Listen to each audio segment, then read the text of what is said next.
Si en ce moment, tu te sens fatigué, sans raison apparente, exigeant ou exigeante envers toi-même, un peu dur, si tu as l'impression que tout te demande un effort de dingue, alors que franchement, tu fais déjà de ton mieux, reste bien là avec moi.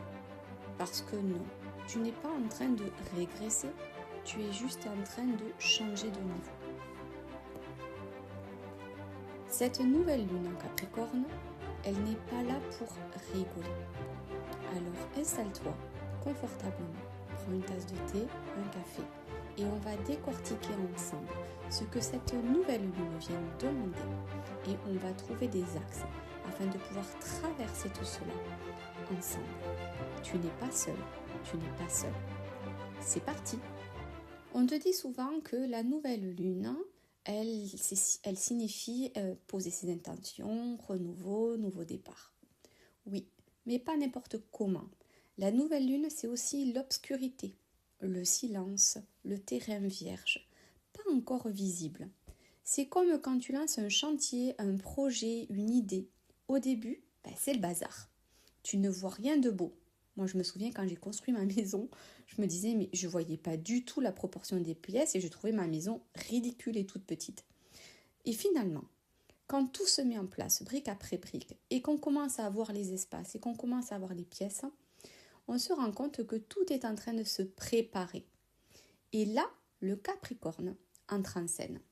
Il faut comprendre que l'énergie du Capricorne, c'est pas tout le temps bosse plus, d'accord ? Le Capricorne, on l'a caricaturé comme signe dur, froid, très travail, mais en vrai, c'est le signe de la structure qui soutient, pas la structure rigide qui écrase en fait. Donc le Capricorne, oui, il aime les responsabilités, il a cette maturité, cette capacité organisationnelle à structurer les choses. Il y a de la cohérence et ce que tu construis ici via l'énergie du Capricorne est fait pour durer. Donc un exemple concret, ça serait la différence entre je veux aller mieux et qu'est-ce que je mets en place concrètement pour me respecter sur la durée. Ça pourrait être par exemple un rituel que tu mets en place pour enfin trouver un équilibre ou une routine, ou peut-être en plus on est sur le début de l'année, on est tous avec nos meilleures intentions pour 2026, ça peut être un rééquilibrage alimentaire, le sport, trouver un travail qui te correspond, ou encore assumer ta posture si tu es comme moi, entrepreneur, entrepreneuse, chef d'entreprise et que tu te rends compte que ton conjoint, ta conjointe ou peu importe prend le dessus ou que tu te sens seul, que tu n'arrives pas à trouver de la légitimité dans ce que tu fais ou que tu n'arrives pas à assumer ta posture, etc. Peu importe ton choix, ici, qu'est-ce que tu es prêt à mettre en place concrètement dans la matière pour apprendre à te respecter dès janvier 2026 pour que ça tienne toute l'année et que ça dure. Je sais, cette question peut parfois piquer, mais elle est essentielle pour toi aujourd'hui. Alors oui, tu l'entends, j'ai pas l'énergie de d'habitude pour la bonne et simple raison que je suis malade, donc mon ton sera peut-être plus posé, plus calme, parce que je suis déjà dans ces énergies de nouvelle lune. Et je t'explique pourquoi tu te sens, peut-être même comme moi, déjà comme ça. Cette nouvelle lune te demande peut-être quelque chose de précis. Arrêtez de te raconter des histoires. Pas les grosses excuses conscientes, les petites phrases insidieuses. Tu sais, celles où tu te dis « c'est pas le moment, je ferai ça quand j'irai mieux, je verrai plus tard, je fais déjà ce que je peux », alors que tu sais que non. Le Capricorne, lui, il enlève le filtre. Résultat, côté émotionnel, tu vas ressentir une énorme fatigue mentale, une lassitude, un sentiment de stagnation, un besoin de contrôle ou au contraire envie de tout envoyer valser ou être en total lâcher prise à tel point d'en devenir malade comme moi. Moi, c'est parce que j'ai lâché complètement. Je t'avoue, je suis en roue libre complet. C'est d'ailleurs pour ça que je n'ai pas posté le podcast que j'avais préparé pour énoncer tes vœux à 2026 pour la bonne et simple raison que je suis sur les rotules. Je suis vraiment claquée et c'était pas aligné avec moi et j'avais pas envie de te reposter celui de l'année dernière, j'avais envie de faire quelque chose de nouveau et ben c'est pas grave. J'aurai peut-être pas de nouveaux followers, j'aurai peut-être pas de nouveaux abonnés, mais je ne suis pas à la chasse des abonnés, je suis vraiment là pour t'accompagner, t'aider, et même s'il n'y a qu'une personne qui écoute ce podcast et que ça l'aide, ben c'est pour moi, c'est l'essentiel. Et aujourd'hui, j'ai décidé de l'enregistrer parce que oui, je suis malade, mais je ne dois pas être la seule. Et je me dis que dans ce moment-là, on a besoin de soutien, on a besoin de partager ce genre d'informations. Et je sais que peut-être toi qui es de l'autre côté, tu en as besoin.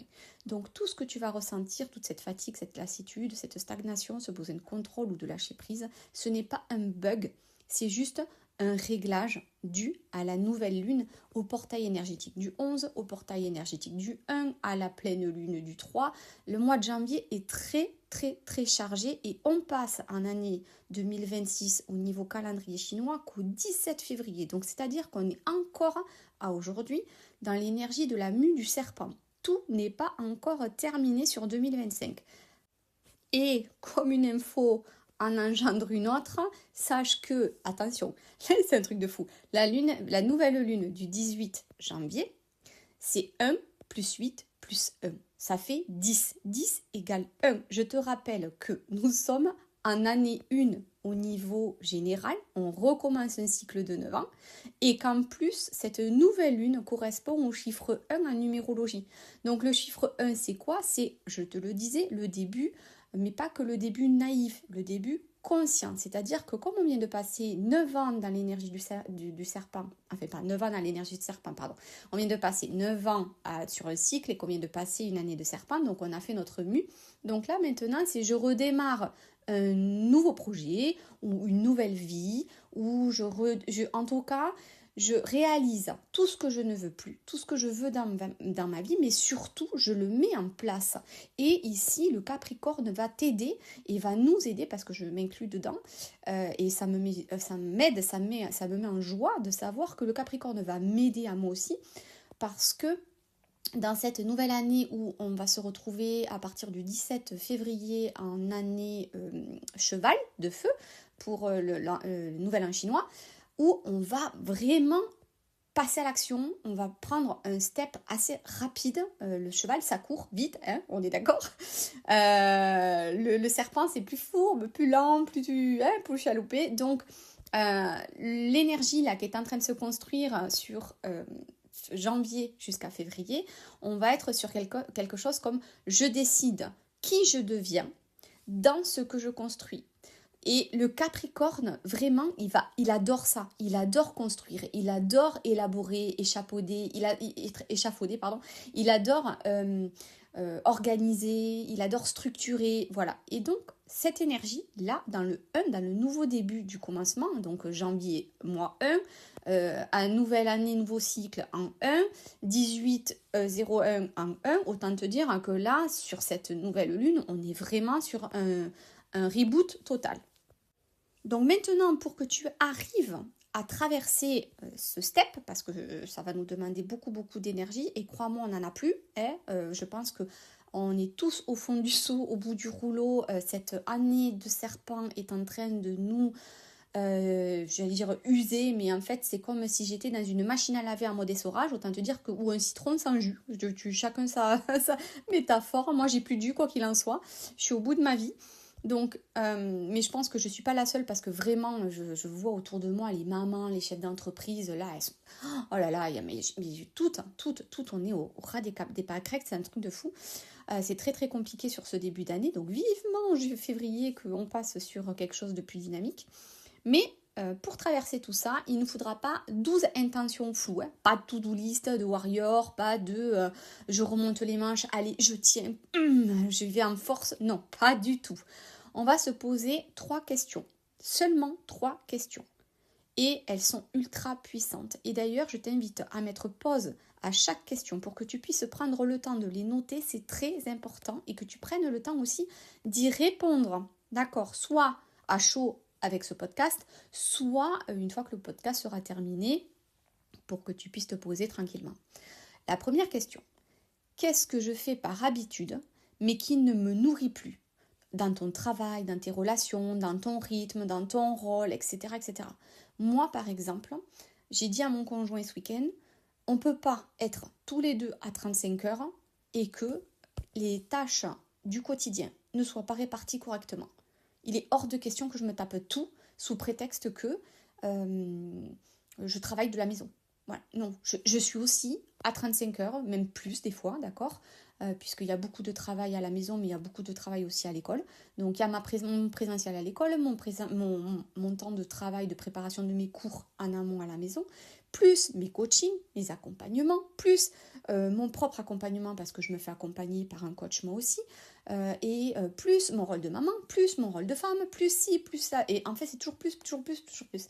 J'ai perdu ce matin toute ma matinée alors que j'étais censée recevoir une cliente et comme je suis malade, j'ai dû annuler.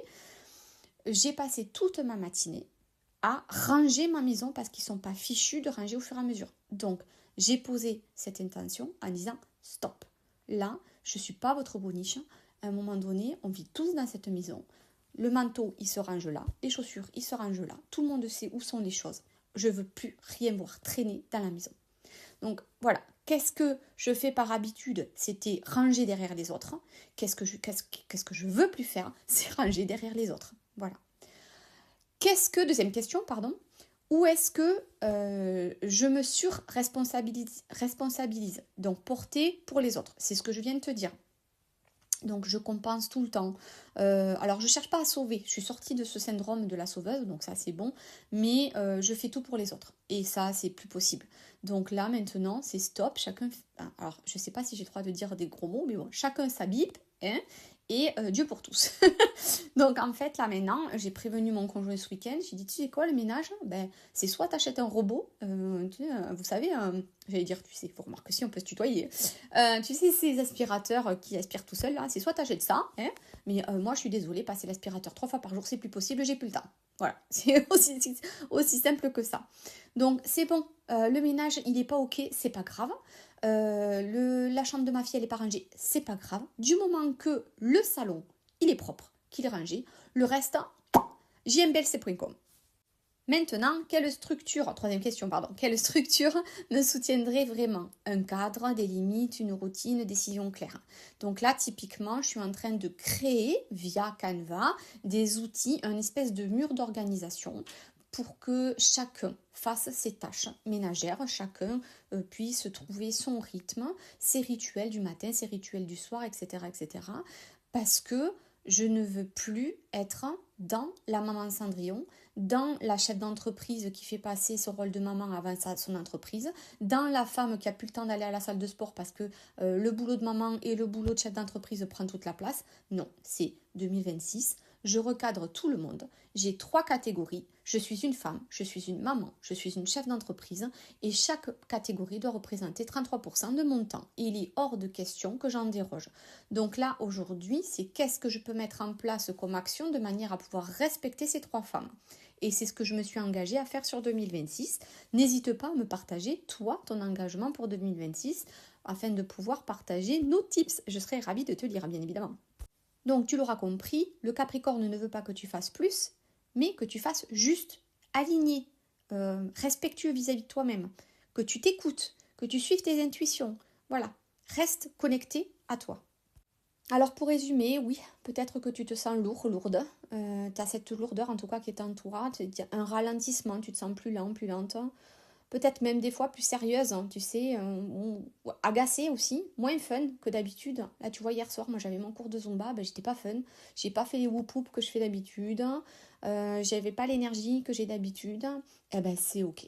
Tu sais quoi? Tu perds pas ta lumière, moi non plus, c'est juste qu'on canalise.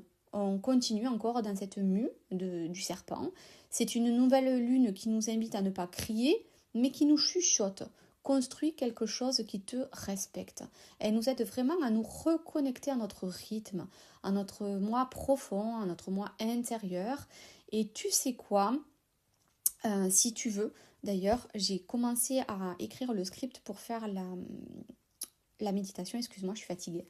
À faire la méditation. Donc, j'y ferai vraiment une méditation orientée sur la détente, la relaxation, le relâchement, parce que moi, je suis épuisée. et que j'avais envie vraiment de, quitte à faire une méditation et à m'endormir, tu sais, sur la fin, où tu te sens tellement apaisé que ça t'emporte en fait, et que t'emporte dans le sommeil. Donc si tu veux faire cette méditation, n'hésite pas à la faire. Je vais la poster certainement le lendemain de ce podcast. Tu le sais, je poste mes podcasts 2 à 3 jours, normalement 3 jours avant la nouvelle lune ou la pleine lune. Et le lendemain, 2 jours avant, donc la méditation. Pourquoi ? Parce que la méditation se fait 2 jours avant et 2 jours après la pleine lune. Tu peux la faire pendant 4 jours, sachant, et je le répète, parce que c'est pas la première fois que je le dis sur un de mes podcasts, toutes les méditations que je crée pour les pleines lunes, les nouvelles lunes, ne sont pas forcément dédiées à ça. C'est-à-dire que s'il y a une méditation qui t'a vraiment plu, par exemple, il y a une méditation, un soin énergétique qui a fait un carton en 2025, qui était sur Ho'oponopono, une méditation que j'ai fait autour du pardon, de l'amour de soi, etc. Elle a fait un carton, elle a fait 2500 vues, ce qui n'est pas habituel pour ma petite chaîne qui fait à peine 450 abonnés et qui fait en moyenne 30 vues sur le podcast de guidance et allez, on va dire 200 vues sur les méditations. Elle a fait un carton et moi je la refais régulièrement. Alors je vais peut-être pas te la reposter à chaque fois, mais n'hésite pas à refaire, s'il y a des méditations qui t'ont plu dans ma chaîne, n'hésite pas à les enregistrer ou à les épingler ou à les mettre de côté de manière à ce que tu puisses y revenir quand ça te plaît. Elles sont intemporelles. En fait, une méditation, en tout cas moi, toutes les méditations que je fais, elles sont intemporelles. C'est pas parce que c'est la nouvelle lune de janvier 2026 que tu pourras pas l'utiliser en 2028. Voilà, c'est vraiment quelque chose qui est très ouvert. Et puisqu'il n'y a pas de temporalité dans l'espace-temps de l'univers, hein. C'est vraiment quelque chose qu'il faut que tu comprennes. Donc si tu as besoin, n'hésite pas à faire la prochaine méditation. Voilà, je l'ai vraiment orientée sur le mieux-être, sur entrer en soi et puis se faire du bien. Ok ? Maintenant, peu importe où tu te trouves, dans le bus, dans le métro, devant ta machine à café ou comme moi, limite au lit, hein, voilà, parce que je suis sur mon lit en train de te faire ce podcast, mais je suis un peu au bout de ma vie. On va se booster, se motiver, mine de rien, en chanson. Et aujourd'hui, je t'ai choisi Horn Eclipse de Tribal Afro House. C'est à la fois doux et booster avec ses énergies un petit peu tribales, ses tambours, et c'est vraiment, je trouve, inspirant et engageant. Donc vraiment, je t'invite à aller voir un petit peu ce que c'est comme musique. Je t'ai fait le tirage d'oracle et je le mettrai via un post sur la chaîne YouTube. Sur ce, je te souhaite une très belle journée, une très bonne nuit. Prends bien soin de toi et je te dis ciao ciao la team. Booste ton potentiel et ose révéler ta véritable identité. Le podcast qui va rallumer la flamme qui brûle en toi.